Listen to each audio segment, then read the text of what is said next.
আসসালামু আলাইকুম। Saudi Prince Abdullah Mohammad বিন Salman America ভ্রমণ করতেছেন, রাষ্ট্রীয় সফর করতেছেন। হোয়াইট হাউসে ট্রাম্প তাকে স্বাগতম জানিয়েছেন প্রিয় বন্ধু হিসাবে। কিন্তু এই ব্যাপারে সৌদি আরবের প্রতি আরব নিউজ এবং সৌদি গেজেট ও ইসরায়েলি পত্রিকা টাইমস অফ ইসরায়েলের কিছু রিপোর্ট সমন্বয় করে একটি প্রতিবেদন তৈরি করা হলো। ক্রাউন প্রিন্সকে স্বাগত জানিয়েছেন ট্রাম্প প্রিয় বন্ধু হিসাবে।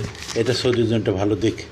কিন্তু সবচেয়ে বড় রিপোর্ট করেছে টাইমস অফ ইসরায়েল। তারা লিখেছে সৌদি প্রিন্স ঘোষণা দিয়েছেন যে তিনি আব্রাহাম অ্যাকর্ড বা যে চুক্তির অধীনে ইসরায়েলকে স্বীকৃতি দেওয়া হয় সেই চুক্তিতে জয়েন করতে রাজি আছেন, কিন্তু শর্ত হলো প্যালেস্টাইনকে রাষ্ট্র হিসেবে স্বীকৃতি দিতে হবে।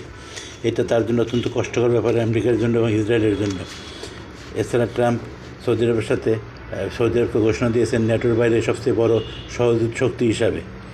সৌদি আরবের জন্য আরেকটি দিয়ে হলো সৌদি আরবের সাথে আমেরিকা পার্টনারশিপ চুক্তি, মানে স্ট্র্যাটেজিক বা কৌশলগত পার্টনারশিপ চুক্তি করেছে। অর্থাৎ মধ্যপ্রাচ্যে আমেরিকার কোনো কিছু করলে কারো চুক্তি করে সব কিছু আগে সৌদিকে জানানো হবে, সৌদির স্বার্থ দেখা হবে, এইসব কথাবার্তা লেখা থাকবে চুক্তির মধ্যে। তো পার্টনারশিপ চুক্তি পেয়ে সৌদি আরব খুব খুশি হয়েছে, ট্রাম্পও খুশি। ট্রাম্প অনেক বড় বিনিয়োগের অফার পেয়েছেন, সৌদি সরকার ঘোষণা দিয়েছেন অনেক বিশাল একটা বিনিয়োগ করবে আমেরিকার মধ্যে। এইসব চুক্তিপত্র আছে। কিন্তু মূল যেখানে ফিলিস্তিনিদের ব্যাপারটা সম্পূর্ণ প্রকাশ্যে পরিষ্কারভাবে বলা হয় নাই ফিলিস্তিনি সংকটটা তারা কীভাবে সমাধান করবেন, ফিলিস্তিনি দিয়ে কী ভাবতেছেন, এই ব্যাপারে ধোঁয়াশা রয়ে গেছে। মধ্যপ্রাচ্যের কোনো সমস্যায় সমাধান হবে না ততক্ষণে ফিলিস্তিন সংকটটা শেষ পর্যন্ত সমাধান না হয়। ফিলিস্তিন সংবাদ দিয়ে রাখে আসলে এই আমেরিকা আরব সমস্যার সমাধান হবে না।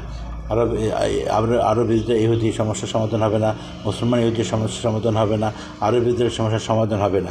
সব কিছুর মূলে আছে ফিলিস্তিন সংকট। মধ্যপ্রাচ্যে ফিলিস্তিন সংকটের সমাধান করতে পারলেই অনেক কিছু দরজা খুলে যাবে।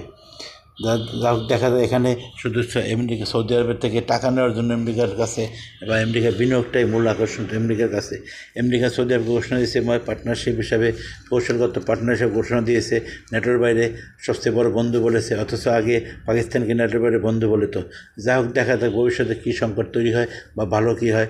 আমরা চাই ফিলিস্তিনিদের আসে শান্তি আসুক ফিলিস্তিনি জীবনে, তাদের রাষ্ট্রটা প্রতিষ্ঠিত হোক। আসসালামু আলাইকুম, সবাই ভালো থাকবেন।